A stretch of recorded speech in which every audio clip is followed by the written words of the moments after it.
Inside, you see a set of steering levers, a radio microphone, a pull-out toolbox, and the soft glow of the fuel preheater gauge. This is Precinct 57. How may I assist you?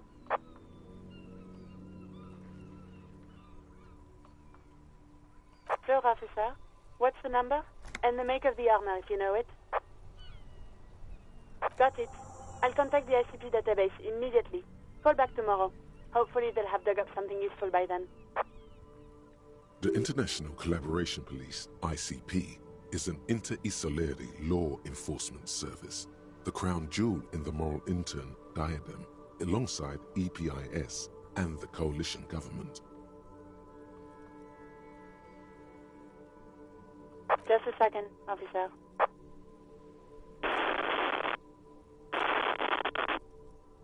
Sylvie Malaika on the line for you, officer. Yes, hello? Oh, great. What else do you need, detective?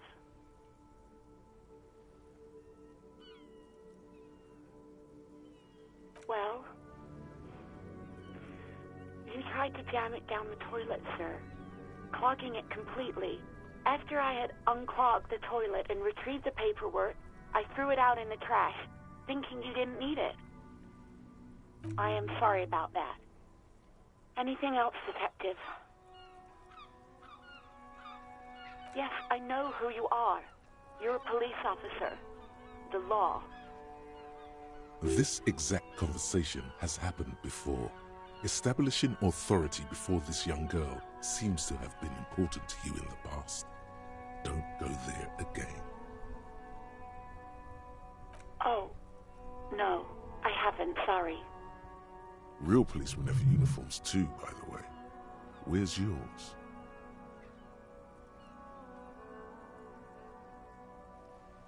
He's in plain clothes, voluntarily. It's different from not knowing where your uniform is.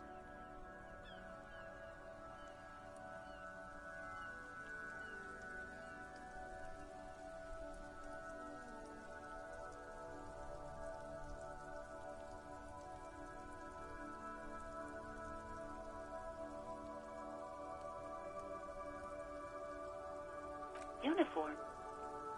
I never saw you in any uniform. You had your things on, the disco things.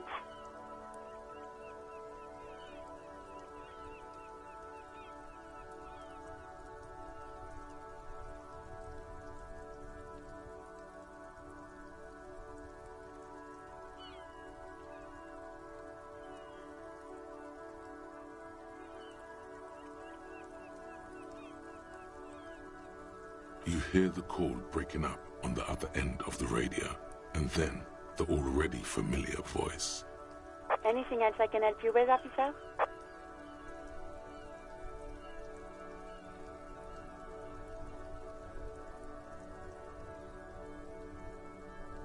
No, and I doubt they'll get back to me before tomorrow morning. Anything else? Just a moment, officer. 10-4, come in, officer. Over.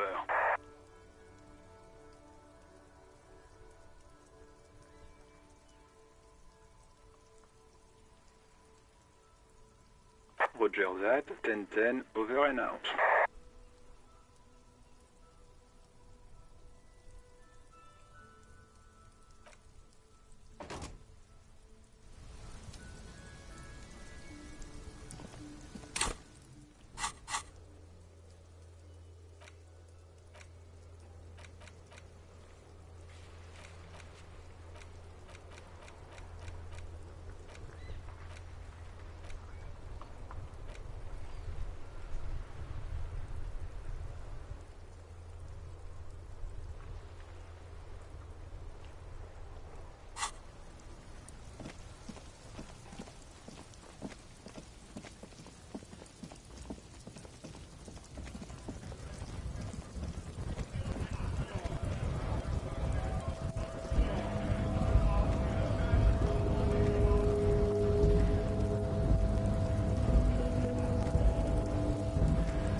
before the cargo container.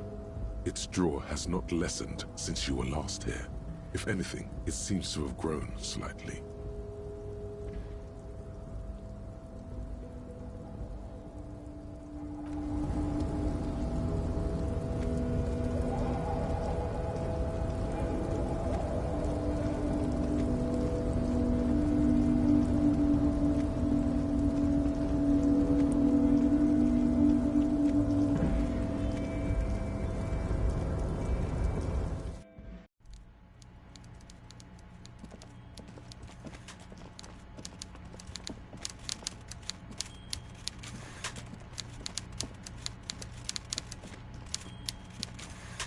Mr. Dubois, a pleasure as always. You don't have to sit down this time, since you've already sat on that chair.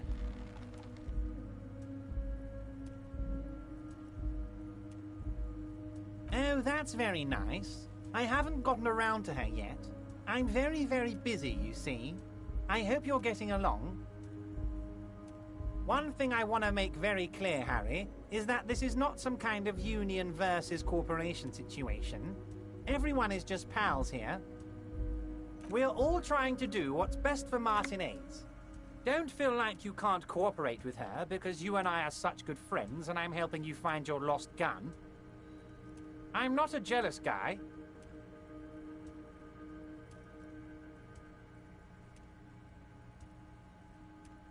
What do you mean, Harry?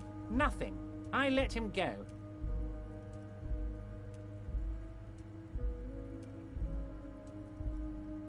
He's an old man, Harry. I wanted him to spend more time with his family. God knows how long he's got left.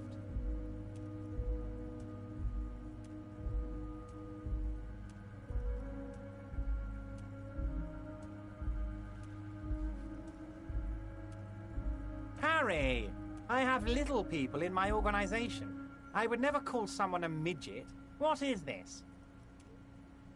Honestly, I'm beginning to think you're a midget, Harry. I'm only kidding, Harry. You're not a midget. No one is. We're pals.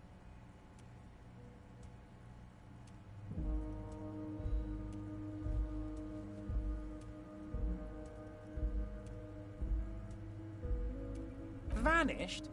Harry, the woman left her casserole in the oven and couldn't make it here in time for the voting.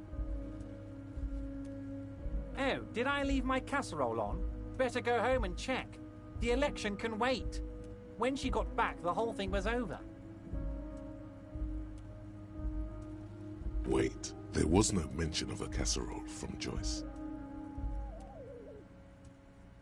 Harry, Harry, Harry. Do not fixate on this little matter. Maybe it was a rabbit stew, or a hairdryer, or an iron. The point is, her heart wasn't in it. Mine was. This particular brand of humor he has, it makes for a fine distraction.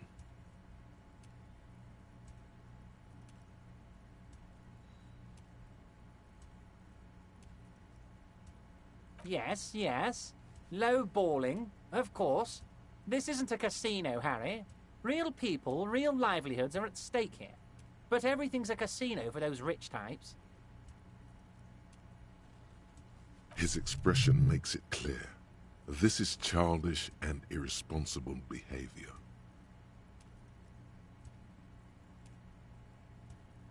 If she actually wants to see me, she will find a way. Any good negotiator would. And I just don't have anything to discuss with a bad negotiator. He doesn't want to see her. It's as simple as that.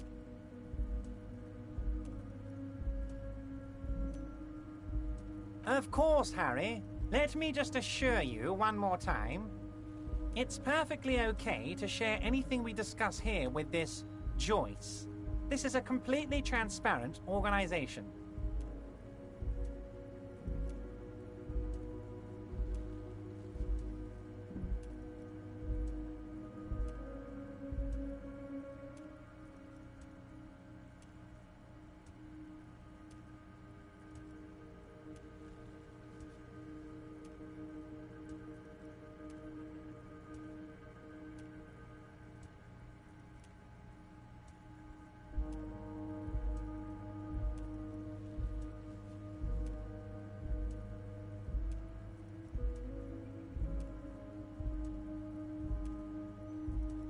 I have no interest in what she is doing, but I myself have nothing to hide. Your business is your business, and I respect your privacy. Just remember, none of this is secret.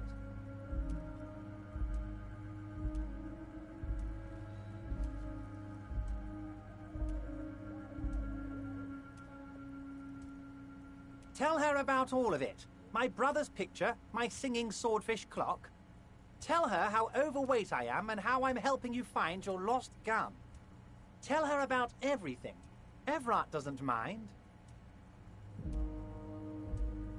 It is rather interesting to tell people things about each other, isn't it? It was nice telling him about her right now.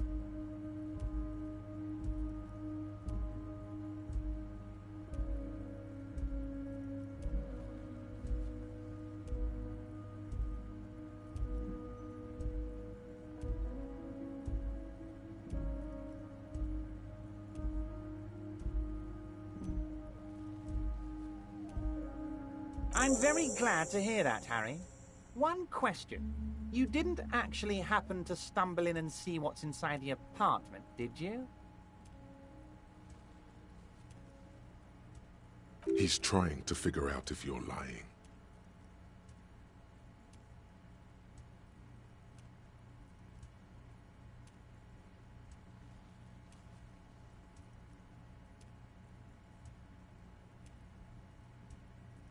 You're right, Harry. You only had to unlock the door, which you did. So we're all good here. He was testing you, and you succeeded. Now let's get down to brass tacks. It's time for men like me and you to figure out who's killed who and why. Real police work is gonna start happening now. I promise you, Harry, this is gonna be good.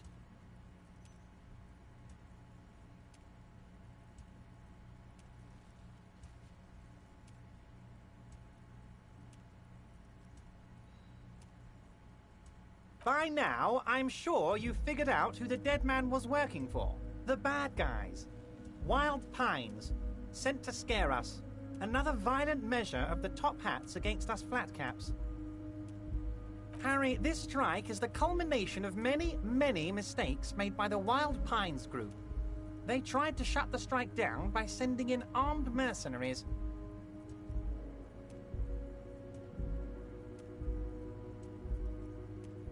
You mean our victim? A security contractor? Can you imagine that? Workers standing in peaceful protest, united in the spirit of fellowship, and they send hired killers to mow us down with machine gun fire? He performs a motion as if spraying bullets from a machine gun. I'm talking beasts. Hardened killers from proxy wars in Yisut, Semenine, Saramaritsa, you name it, they've done it. Raping, killing, burning villages, killing little children for the Senorita Pineapple Company, Harry. Everything they did there, they brought over here. They want to turn Revachol into a third world slum. Honestly, the only thing they didn't do is kill the village elephant.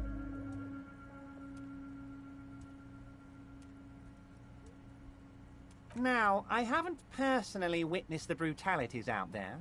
I have the luxury of staying in my container, you see. If I need to go somewhere, they just move my container.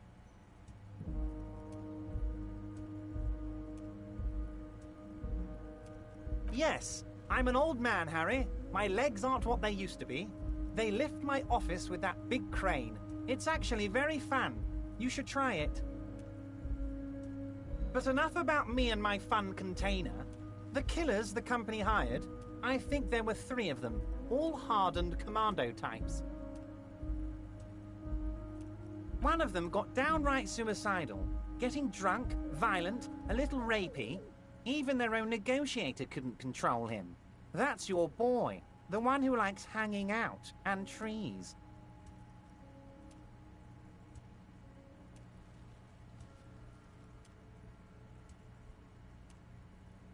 By negotiator, you mean Joyce? Harry, what you need to realize is, we dock workers are not pushovers. We got grit, Harry. This whole neighborhood does. Push us hard enough and we push back. And when we do, we push to kill. There's a militant wing inside the Union. A group of people whose duties don't involve manual labor, but peacekeeping in the neighborhood, making sure everything runs smoothly. That sounds a bit like organized crime. They're like you guys. Idealistic people who want to make sure bad things don't happen. And if they already have, well, punishment must follow. Again, that sounds like organized crime. So these idealists killed our victim?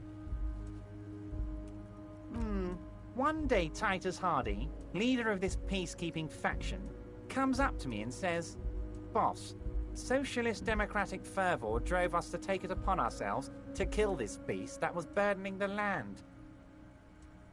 He probably worded it differently, but that was the idea. Sure sounded to me like they killed him. I gave them 2 weeks paid leave and told them to lay low to avoid retaliation. Aren't you worried we might arrest them for this? Oh, I'm not at all worried about that. These are not the kind of men who get arrested. They're Martinez boys, tough and gritty. I'd like to see the man who takes them in. Besides, I sent my lawyer girl to look after them.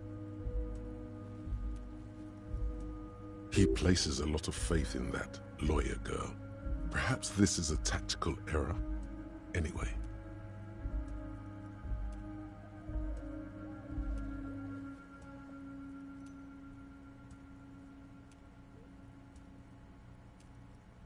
How do I know? Let me tell you about these people. That's their MO. It's what they do. Last winter, some poor workers in Terminal E went on a little strike. The company sent in Sediment, a security contractor. The strike was over the workers' right to wear protective footwear, Harry. These guys turn up and start beating people. Tell you what, Harry, I wouldn't be surprised if we got the same mercenary company after a little rebranding. And I'm sure as hell not surprised to see an army of scabs under my gates. So you believe the scabs were organized by the security contractor? You said it. Hell, one of those guys looks big enough to take down that proverbial elephant. Boys like that don't just happen to show up during strikes. That does sound quite unlikely, yes. The big guy leading the scabs at the gate is colossal.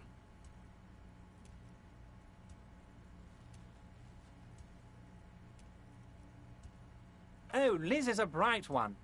I paid for that law degree myself, thinking it'll probably turn her all fancy. But hell, Harry, she came back a firebrand socialist. Sometimes she scares me with her zeal.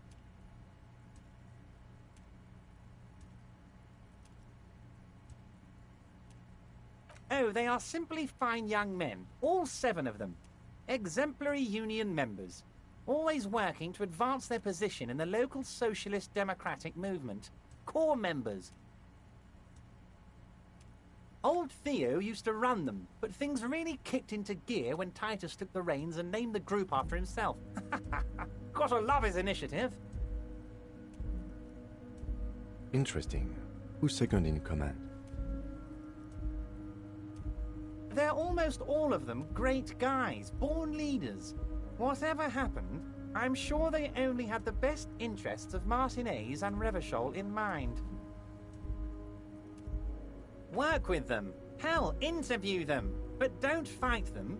They really are just like you. Men who like beer, women, and some order on the streets.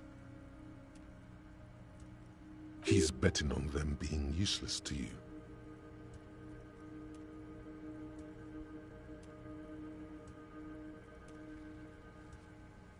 But of course, it's the least I can do for my good friend Harry. I'll do it right after we've concluded this talk.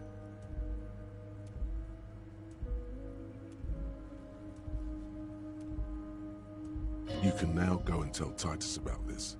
See what he has to say. Also, Harry, here's 5 real. I'm not giving you anything. I'm just holding out 5 real. Oh, I wasn't offering it to you, just holding it out there. But I'm willing to share information. Was there anything else?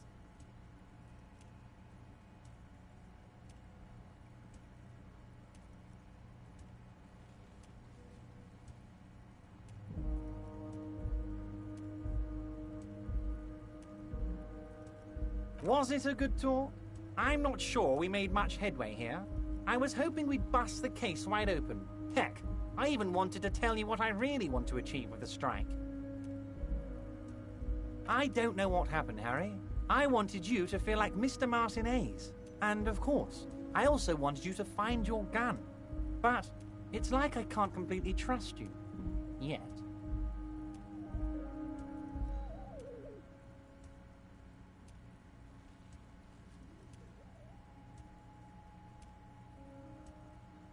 Yes, Harry.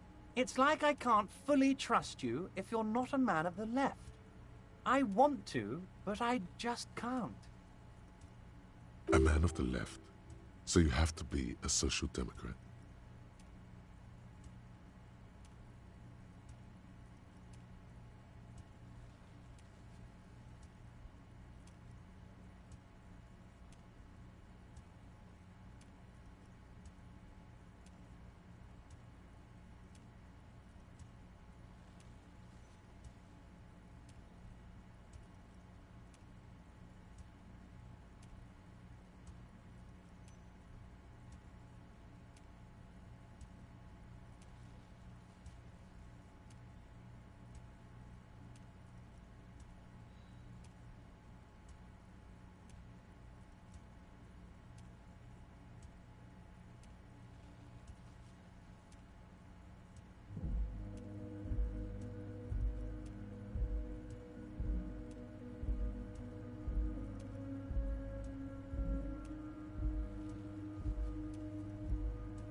What does your heart tell you about your lost gun, Harry?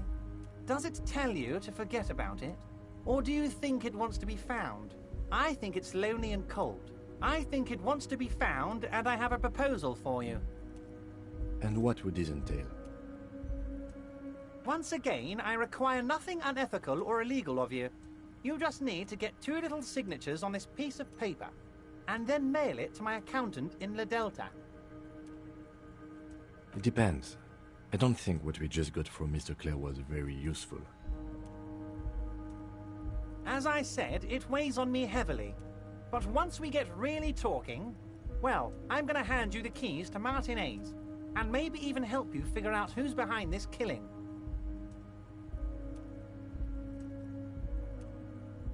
He's saying as little as possible, as vaguely as he can, deliberately omitting things.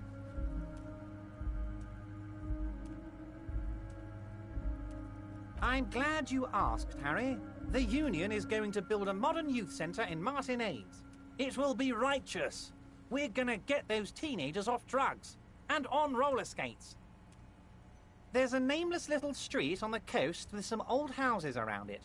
Most people have already signed. I just need 2 more signatures to get this mission off the ground, Harry. On the coast, Harry, across the canal. There's a cul-de-sac there, a little village they're calling it.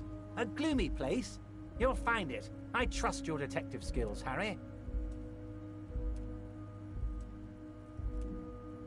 They are just gonna have to deal with the construction noise for 6 months, and then they'll be living like kings. Right next to a fancy new youth centre, designed by the best architects from Stella Marie. Is he absolutely sure the tenants won't be thrown out in the street? Am I? Harry, these people, Martinez is the most important thing in my life. I would never let anything bad happen to them. We're gonna build a youth centre there. The value of their properties goes up and kids have a place to play in. I'm looking out for these people, not pulling the rug from under them, Harry. I'm looking out for all of Martinez, not just the harbour.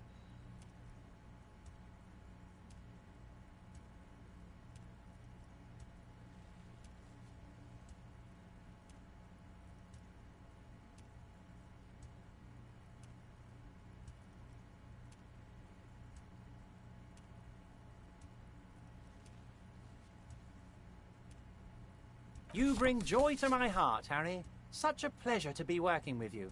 Here. You need to get signatures from Isabel Sadie and Lillian Carter. The cul-de-sac is right past the pawn shop and across the canal. I hear there is some trouble with the waterlock, but they should fix it by Wednesday morning. Once you have the signatures, mail this to 13022 La Rocca in La Delta. Then we can talk about your gun.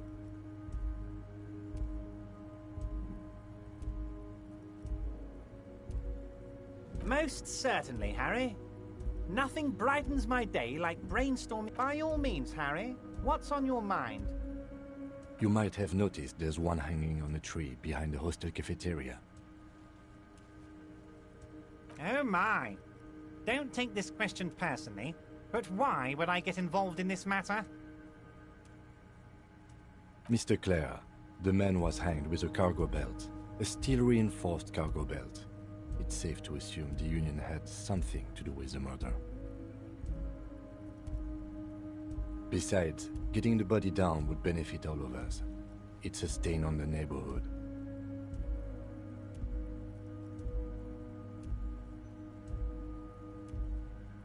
I can certainly see how having him up there might start affecting some real estate values.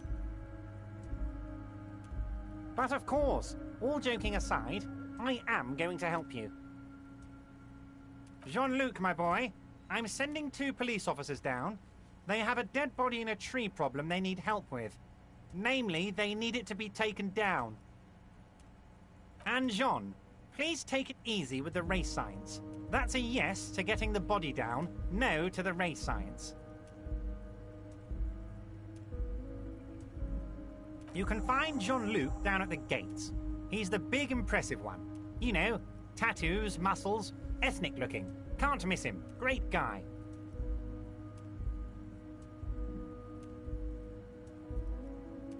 See you soon, Debardeur. Just kidding, but not too much.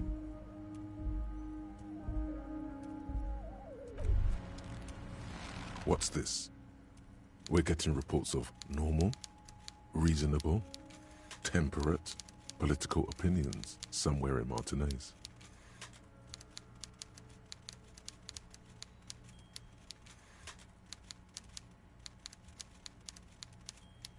It's also about that, but it's also more.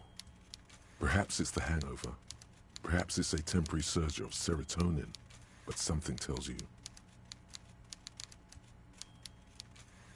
it's time to become a citizen of the Kingdom of Conscience.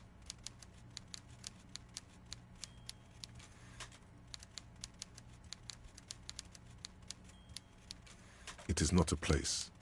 It is a moment in time that can only arise in the right circumstances. In all of human history, it's only been achieved a handful of times. Incrementally. History's greatest catastrophes have been brought about by people trying to make the world a better place too quickly. That's the genius of Dolores Day.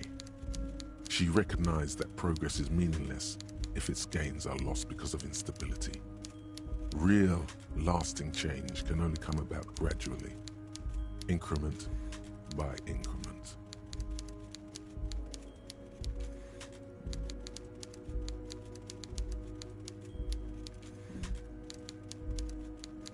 The kingdom is difficult to comprehend, and even more difficult to describe. Partly because humanity will need to discard many of the categories that define and limit it today. The kingdom of conscience is post-capitalist, post-national. It's also post-industrial, post-ideological, and even post-sexual.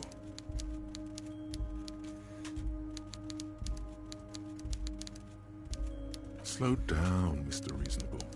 Did you miss the part about compromising and taking things slow?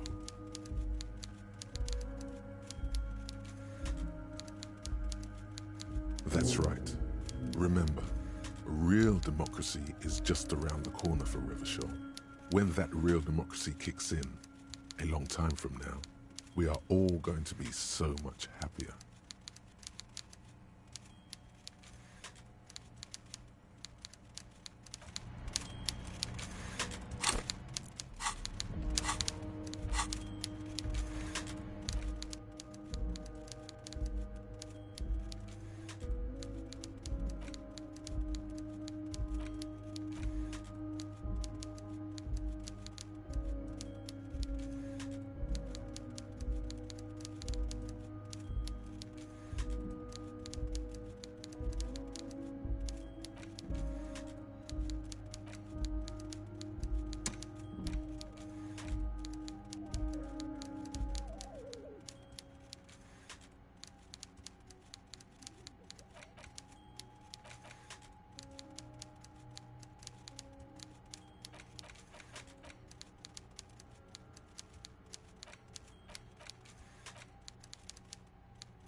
descent has only worsened since I last saw you.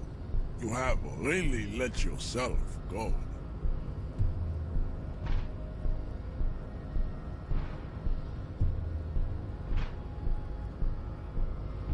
So it was. You surmounted the harbor wall in a display of athletic prowess to reach my superior, then had him give me an order. I salute your cunning, and I will remove the body from the tree with my bare hands. You're so noble, Measurehead. There's a but. But while I am gone, someone must stand guard on the bridge. That someone needs to be you. Both of you.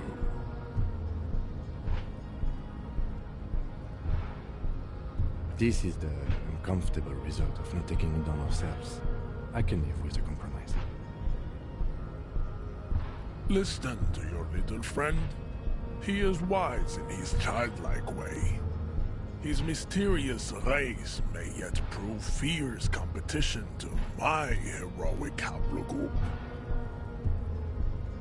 Babe, see that they stay here the whole time.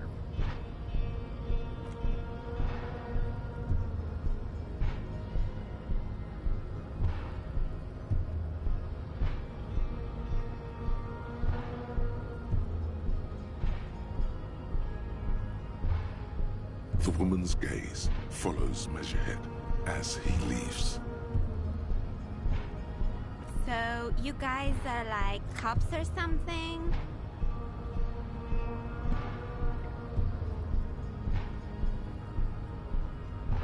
Have you ever thought that maybe things should go to shit? I'm Katya, by the way. You hear that? That sound? He's breaking something. Yeah, Jean-Luc must be really tearing it up over there. I wish I could see it.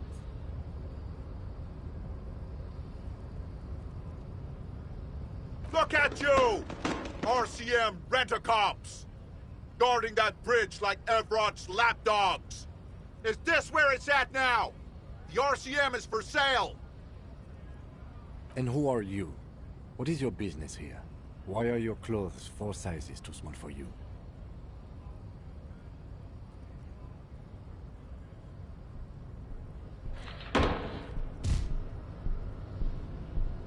A shrill laughter interrupts you, echoing across Martinez. It's Kuno.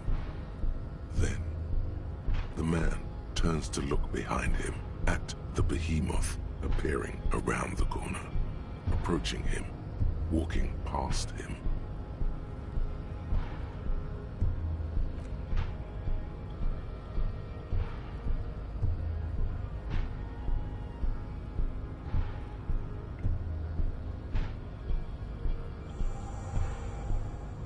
The corpse has been removed from the tree.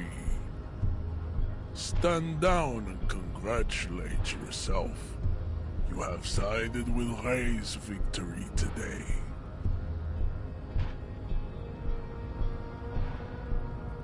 And what you had to do was to become a Union man for all to see.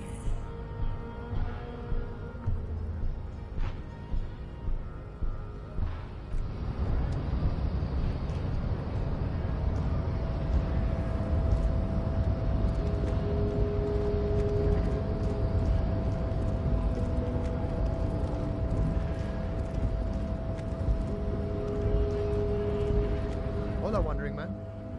How can I help?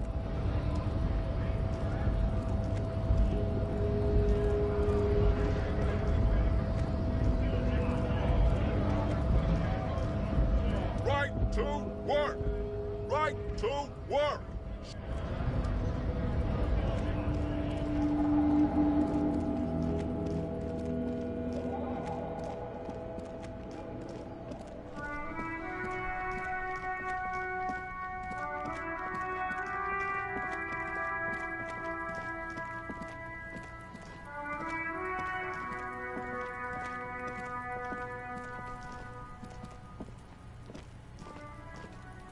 corpse lies on the ground among the remains of an absolutely demolished pinewood branch.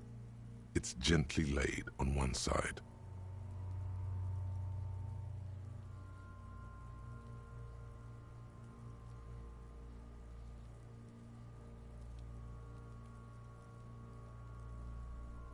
Mr. Measurehead has done a good job. Nothing is too broken or compromised. The victim is ready for a field autopsy. Yes. 1. Investigation of the scene. 2. Initial examination of the victim. 3. Field autopsy. 4. Transportation of the body to the morgue. We are on number 3. The RCM's 4-phase murder scene processing manual.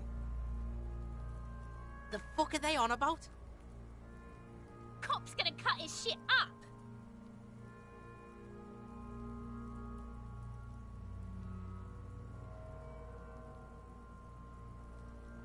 No, you and I are detectives. The honorary rank of detective signifies our ability to handle the entire incident chain, from autopsy to cleanup to social work, everything.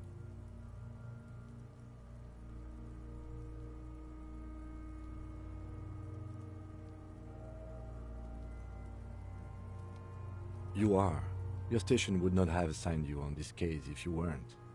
Now... The lieutenant adjusts his glasses and takes a deep breath.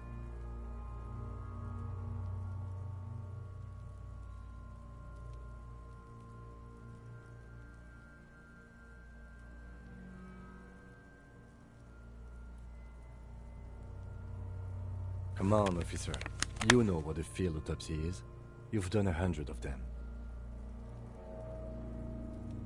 What you do know is, at 18.9 kilometers, the dormant shield volcano, Corpus Muindi, is the world's highest summit, and the failure of the 38 single, Et puis descend, to crack the top 20 was the death knell of disco. But what a field autopsy is, you have no idea.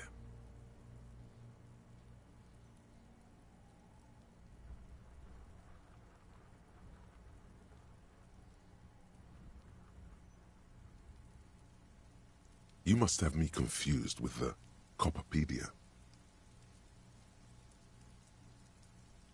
You, sir, you are the Copperpedia.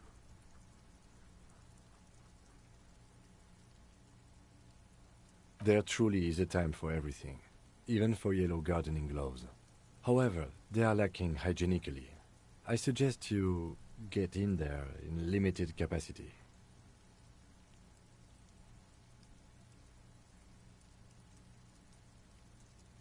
I mean when I need you to. Until then, I should handle physical contact, and you should take notes.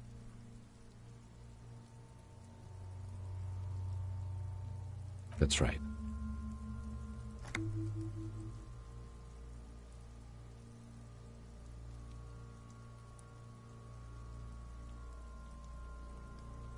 The dead man stares in silence as you crack open the ledger.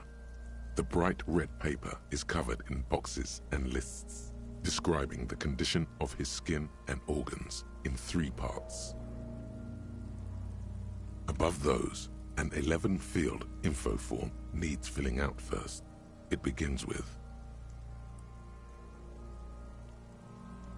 That's you.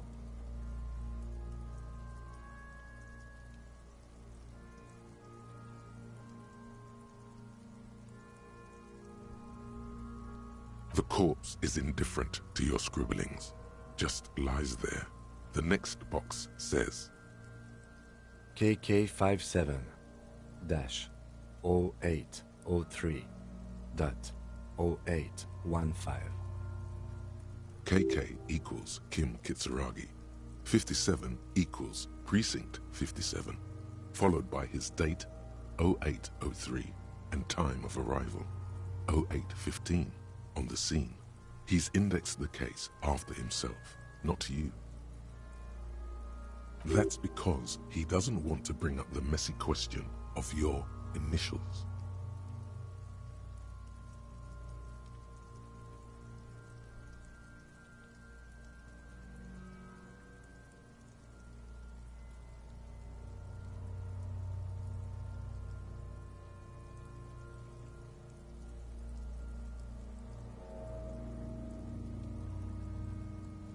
Next. NA. Next. NA. Roughly 50. Try 40.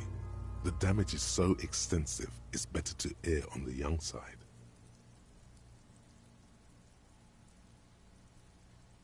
He nods. Mondial. Fair to olive-skinned, from the Isola of Mwindi. This is as vague as it gets. You might as well say whitish. The pudgy mess of curdled meat looks neither mondial nor anything other. Fucky! Male. Pigs can have sex!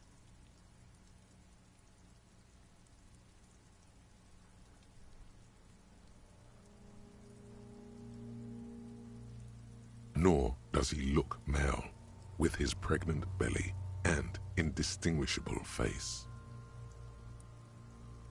We're still going with March 4th, 51. What else? 9. Body identified by is non-applicable. 10. Case number is the same as the coroner's case.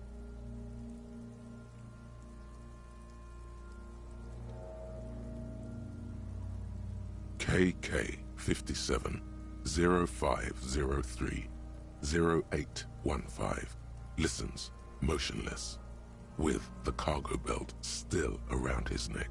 Only one box remains. None, at least not after the initial examination. Interfering with the body's position or wounds post-mortem.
A silent nod. The lieutenant places his gloved hand on the corpse's chest, as if in preparation. Your central nervous system recognizes this gesture. It's the stations of the breath. Ecclesiastic, religious in nature, a holdout from pre-DeLorean burial rites. It takes him 2 seconds to perform. Then... We should start the post-mortem. The corpse cannot feel Kim's hand on his chest. It no longer meaningfully interacts with its surroundings. A thicket of boxes and lists on red copier paper tries to answer why.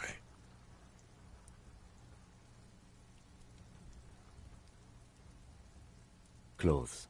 The deceased wears armored boots and white briefs. The make of the briefs is Babrodine, I think. Let's see. See, it's happening. Babrodine, yes. Inexpensive. Size M. Color white. The disappointment is palpable. The red-haired thing was expecting something more lurid. The rest of the clothes have been removed post-mortem by scavengers in order to get to the victim's ceramic armor. Officers are in search of the missing pieces. Removal of the boots is left for processing. It would be clever of you to omit the boots altogether, sire. If you are to keep them for yourself, as you ought to, you have deserved them more than anyone else.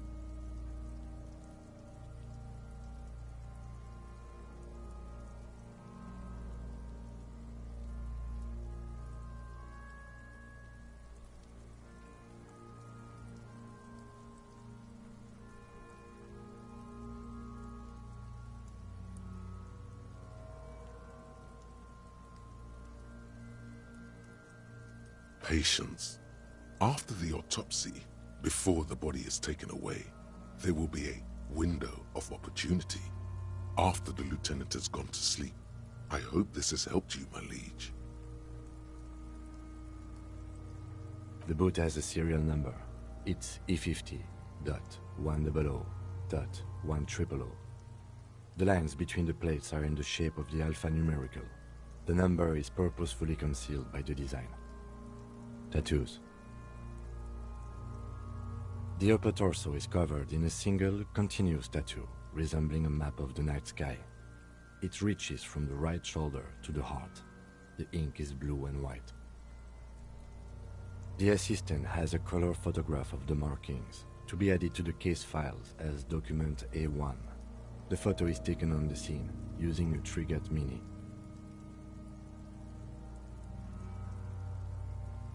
The deceased has a belt for airlifting cargo around his neck, tied with a hangman's knot. Color, yellow. Length, 3 meters. There is a buckle on the other end. Well-nourished, athletically built, measuring 1.8 meters. Generally consistent with age 42. Preservation is good. Ambient temperature, below freezing. Body hair is light brown. Distribution is consistent with the age. The deceased had male pattern baldness. Hair is combed back, short.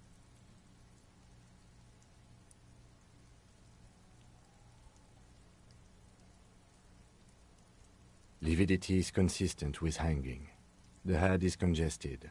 Contusions are present on the head, chest, and thighs. Consistent with stones thrown post-mortem. Low velocity. Fucking low velocity?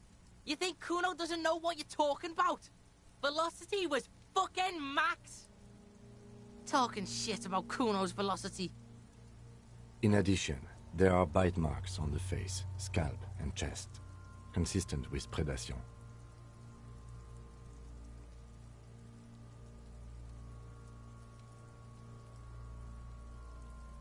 Ligature mark.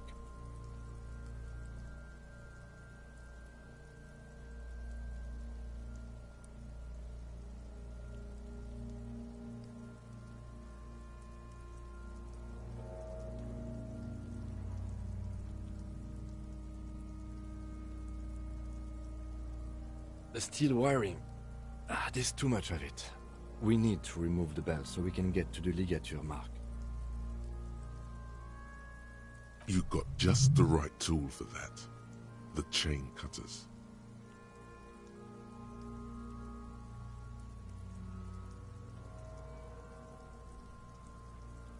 Always good to think ahead. Now, we need to cut the belt to see the ligature mark below. Carefully, with as much precision as you can. See? My pig is gonna fuck his head off. No, he ain't. Your pig's a boring fuck.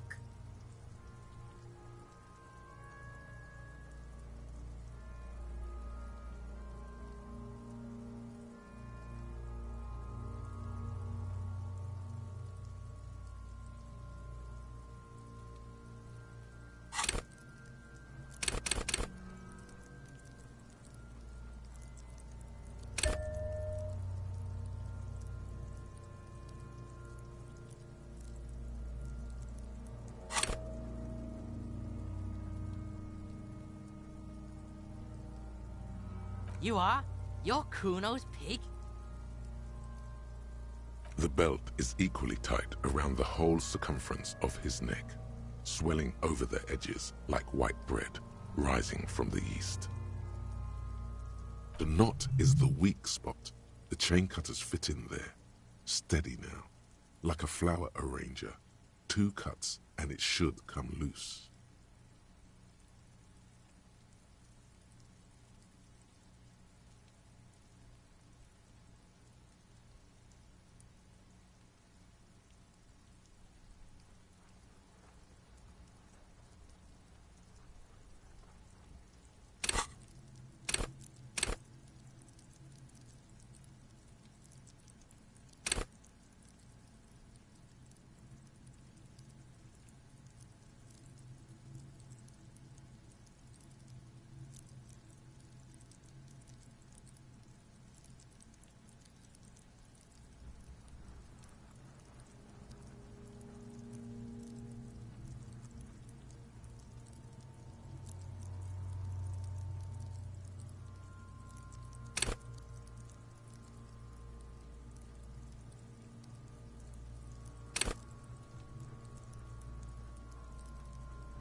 After some deliberation, you sink the cutters into the knot tying the belt together.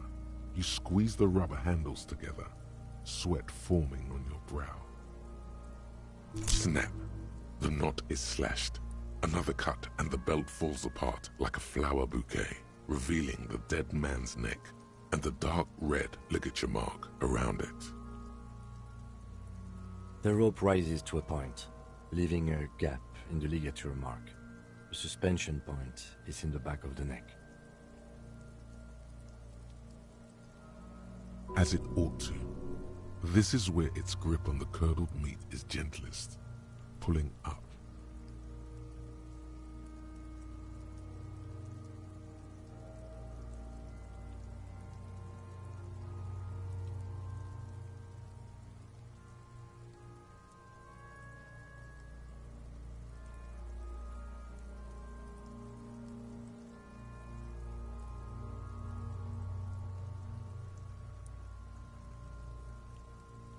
Hemorrhaging is observed on the skin, above and below the ligature mark. The mark is well pronounced, consistent with a drop from 1 or 1.5 meters.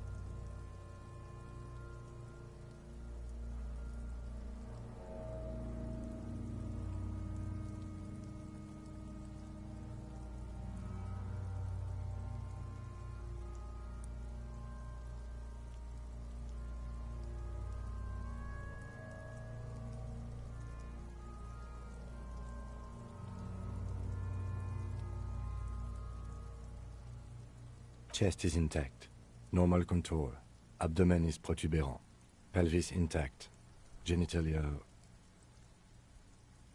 No! Let's get out and see! I fucking knew it! Genitalia is male and unremarkable. No evidence of injury. Back is symmetrical and intact. Upper and lower extremities are intact, but asymmetrical. There are combat injuries on the right hand, thigh, and hip. In addition, I see smaller, residual scars, too numerous to count, covering about 30% of his skin. From wounds sustained over 2, maybe more decades, dispersal and accumulation indicates long and active combat duty.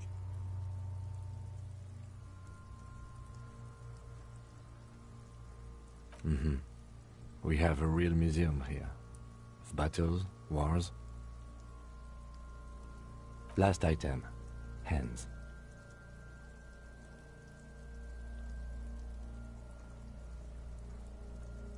Hands are clean. No sign of a recent struggle.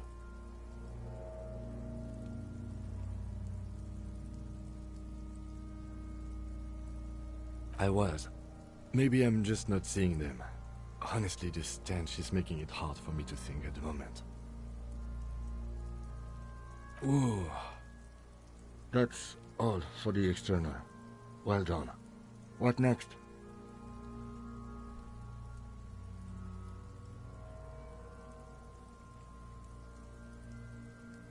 Central nervous system. I have nothing. Do you have anything on this man's central nervous system? Of course, there is a moral to be drawn from it. A moral to this story.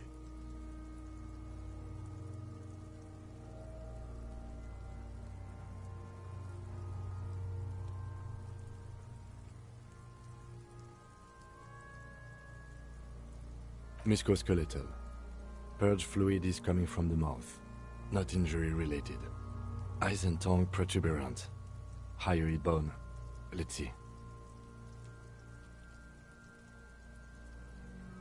With his eyes almost closed, the lieutenant puts his hand on the dead man's throat and begins to massage it, gently. A rotting smell erupts from the mouth.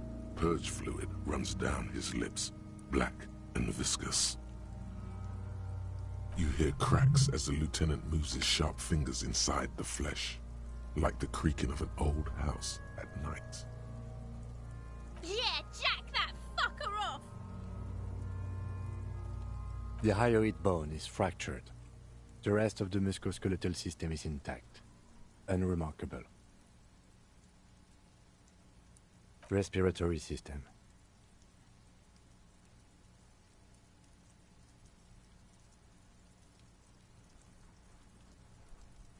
Oral cavity shows no lesions. The victim has received dental implants, possibly after a combat wound. Mouth swollen, hemorrhaging present in mucosa of the lips and mouth. Hepatobiliary, Na.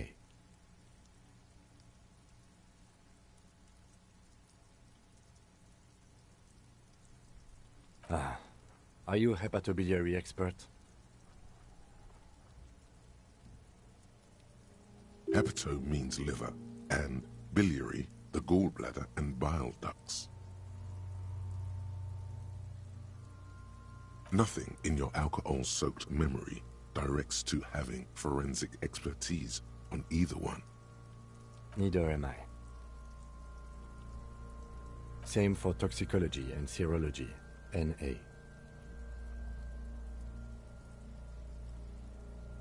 Unless you have untapped reservoirs of knowledge there? Reservoirs? No, but do they take obscure trivia and odd tidbits?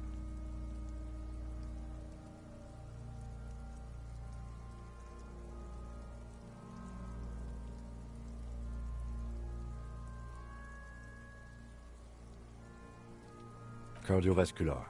The body exhibits heavy lividity. Blood has gathered in the hands, feet, and neck.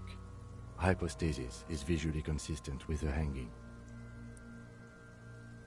Gastrointestinal.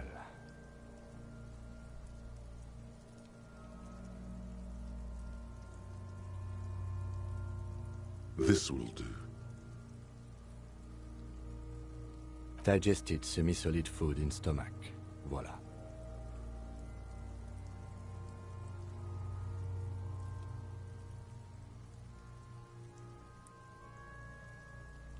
What's next on the list? Let's see. We have bite marks, contusions on the head and chest, and a ligature mark encircling the neck. You'll need 3 feels. Leave a 4th one too. Be thorough if you want maximum results. Head, chest, and scalp bite mark injuries. Predation by birds has caused damage to the body. Odontologist does not need to be consulted. And your opinion, officer?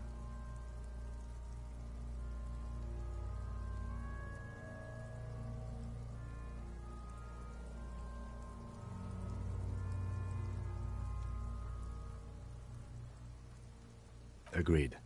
Next injury? So, the scalp bleeds from a post-mortem head injury, a stone. The injury does not have the rim of an early inflammatory response. The perpetrator on the scene has confessed to causing it post-mortem. At maximum velocity, fucko! Has confessed to causing it at maximum velocity.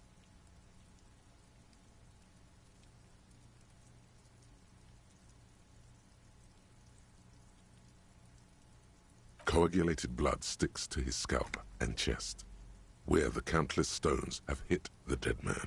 Beneath, the description of injury. 2 boxes.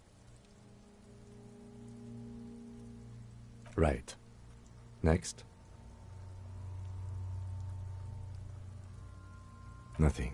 Just in case.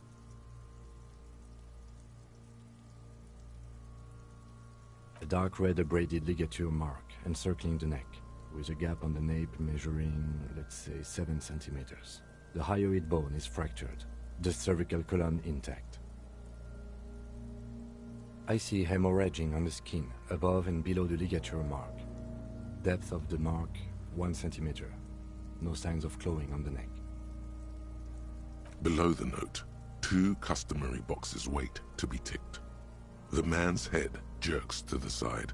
The ring around his neck is visible. Think for a moment. There's time. Don't rush.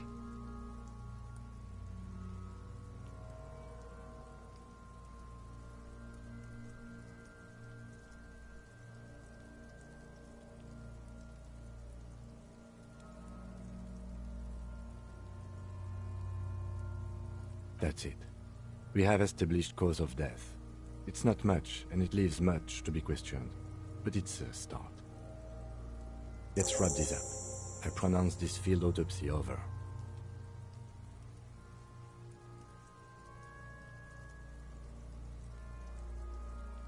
Well, we established probable cause of death. Some would say that's the goal of an autopsy. We were thorough with the list of injuries too. We described them all in detail. What is there to say? Given the circumstances, it was a professional field autopsy. I need a copy of that autopsy form. Then I will drive him to Faubourg.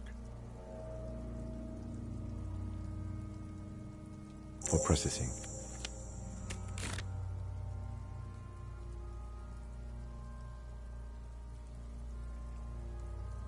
You tilt your head, also looking at the corpse.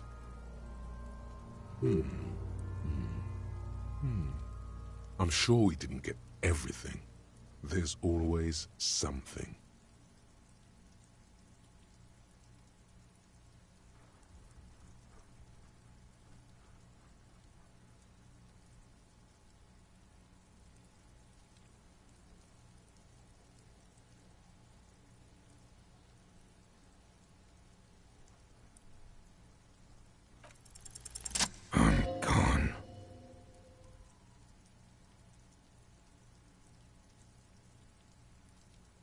Into the wild pale yonder. In the past, way out in the west. I'm a joke. Look at me.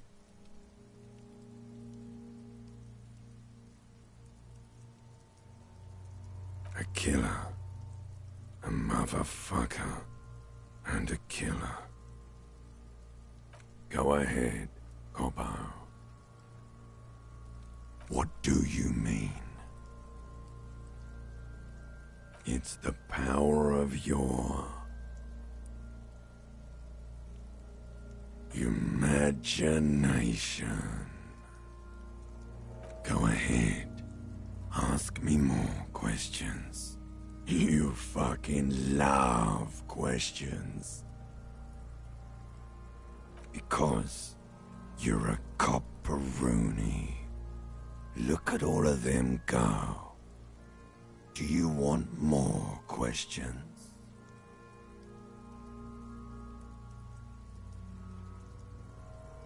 Here you go, you loony.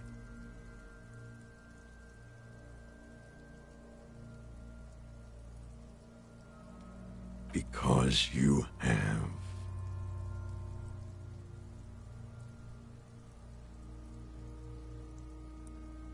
Do I remind you of someone?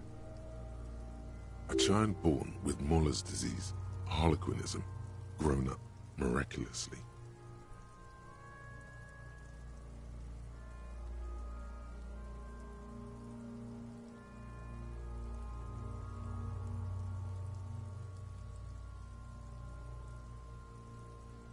You sure wriggled out of that one, Coppellini?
Fuck no.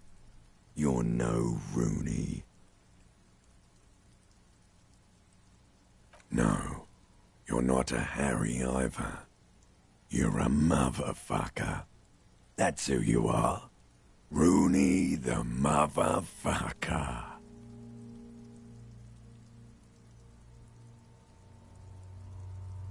Come back later, Corpo.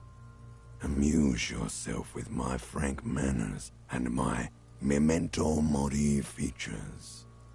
If possible, also, see me in your dreams.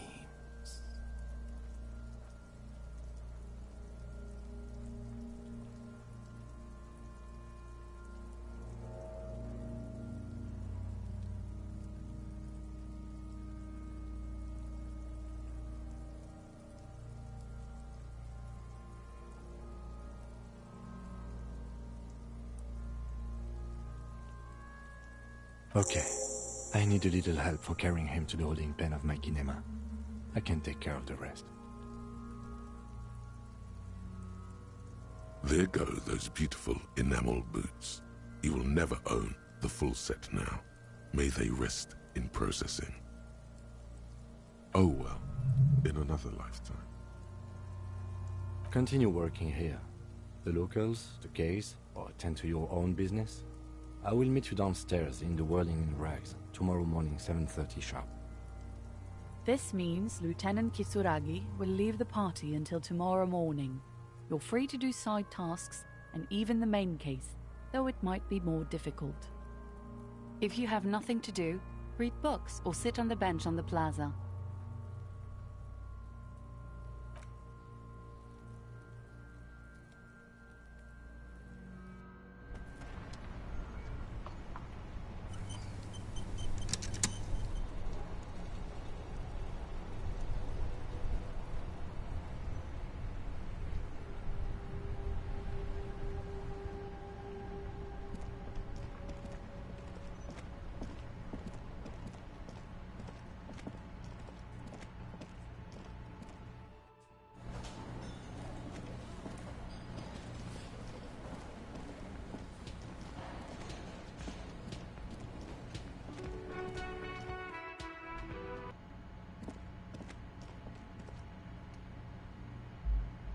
The door is closed. Still nothing.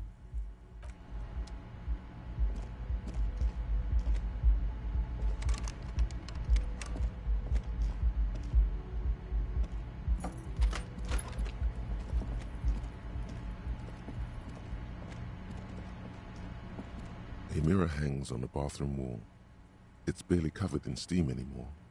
It's your face in the mirror, adorned with the expression.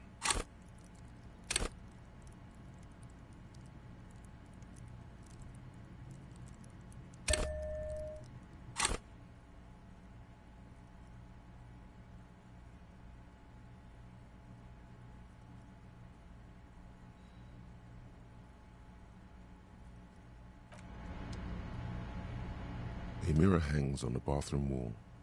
It's barely covered in steam anymore. It belongs in the new, the third decade of the current century. Enough time had passed from the failure of the revolution that, for a fleeting moment, free market economy seemed like the ultimate, uncontested way of life for our species. Things were good. It was smooth sailing. People made gold and champagne-tinted interiors and facades to suit the times, calling this the new style. But more importantly, disco happened. Forget about ostentatious orchestrations. For Revachol, your city, that meant only one thing. Guillaume la Million. If it doesn't rhyme, you're not pronouncing it right. Out of the dazzling swirl of disco music, in an open-air boîte de nuit, somewhere in Revachol West, Guillaume's blonde mane appeared on the screen. He sang some bullshit. Then he made the expression.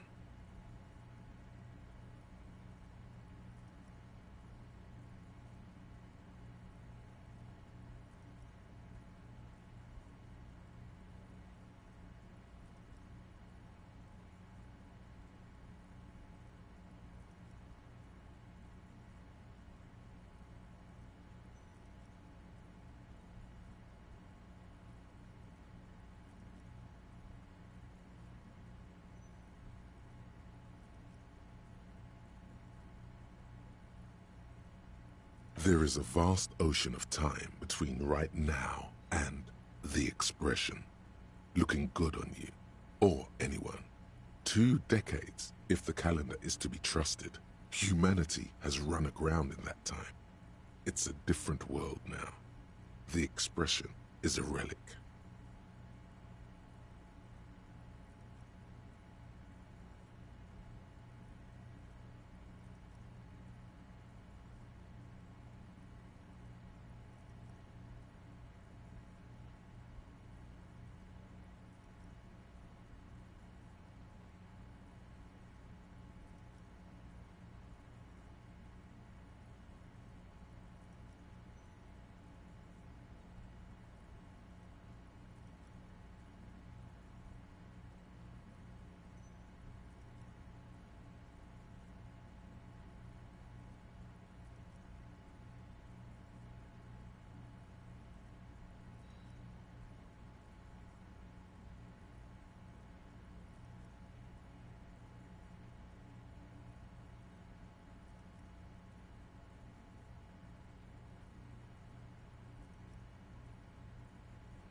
Everyone loved it. Maybe you thought some of the stardust would rub off on you. Maybe it did. Either way, it's all gone now. Only the grimace remains.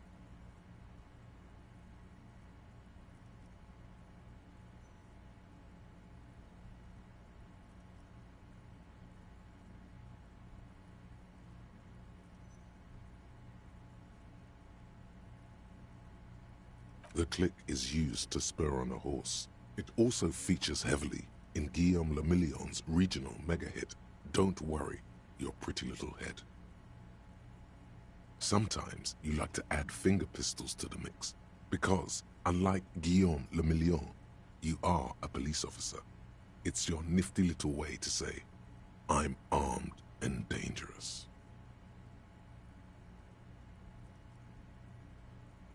You have some understanding of the near history of disco, plus the trivia you've picked up along the way. Episodic memory, however, remains in the dark. It may never return. You should prepare yourself for that.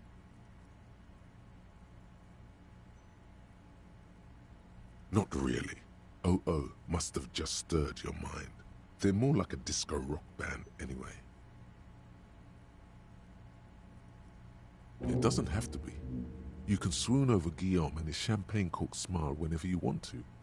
Maybe some of the stardust will return.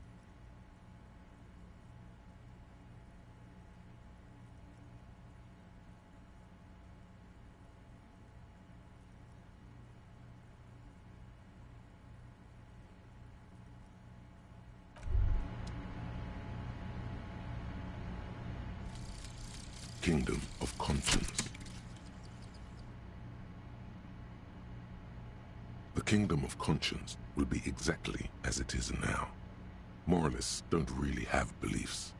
Sometimes they stumble on one, like on a child's toy left on the carpet.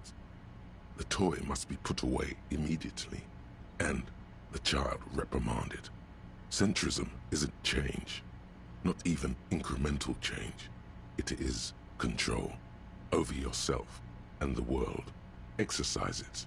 Look up at the sky, at the dark shapes of the coalition airships hanging there. Ask yourself, is there something sinister in moralism? And then answer, no. God is in his heaven. Everything is normal on earth.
The pockets of these new jeans are perfect for sticking your hand into.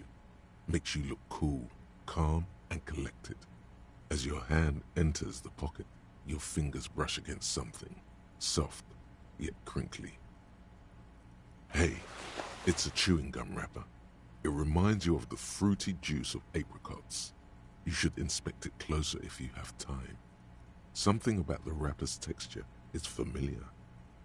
By the way, the raw materials were most likely exported from Seaguy, the apricot suzerainty, and processed in Sur-le-Clay into the apricot-flavored chewing gum loved by kids of today and yesterday. Something about it is familiar, and not only to your fingers. A mirror hangs on the bathroom wall. It's barely covered in steam anymore. It's your face in the mirror, adorned with the expression.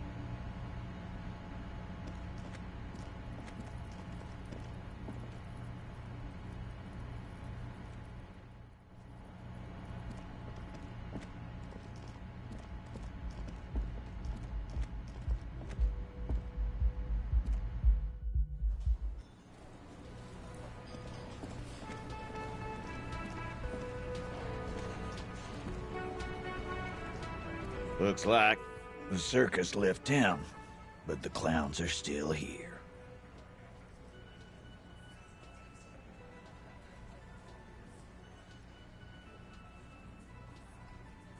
Oh, so you went and talked to my mommy, and now she's making me play with you. Is that it, lawman? And what's gonna happen if we don't? You're gonna go and tell on us?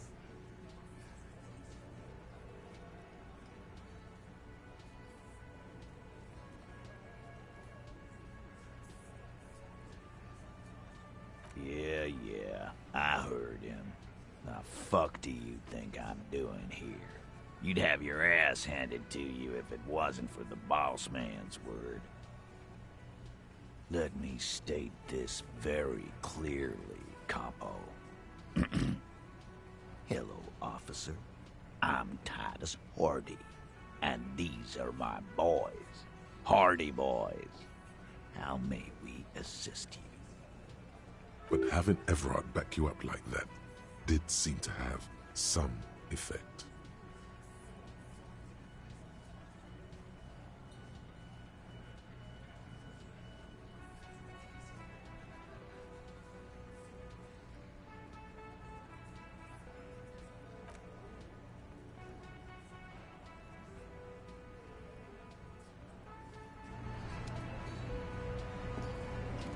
Behind the dockworkers, a ceiling-height window. The hawthorn branches scrape the glass like bony fingers.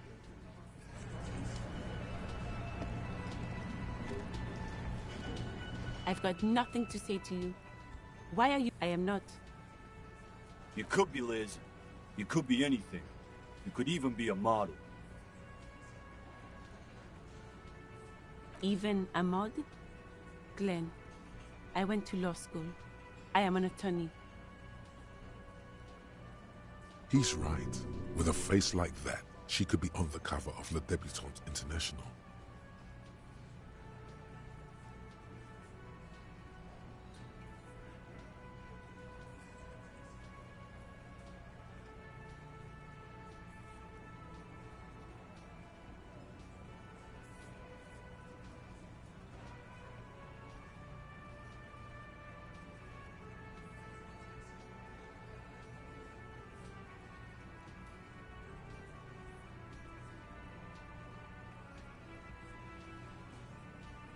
So fucking what? Lots of models are actually really smart people, fuckwad. No, Glenn, they aren't.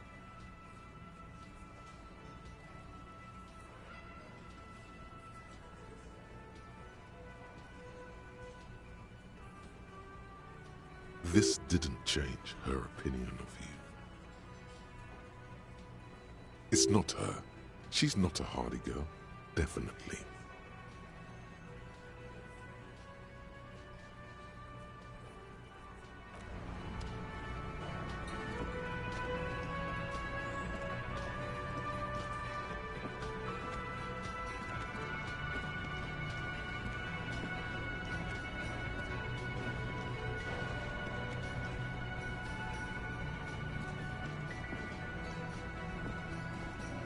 Can I help you? Got the 20 real? Good. You got the room for the night, but remember, you'll need another 20 real tomorrow.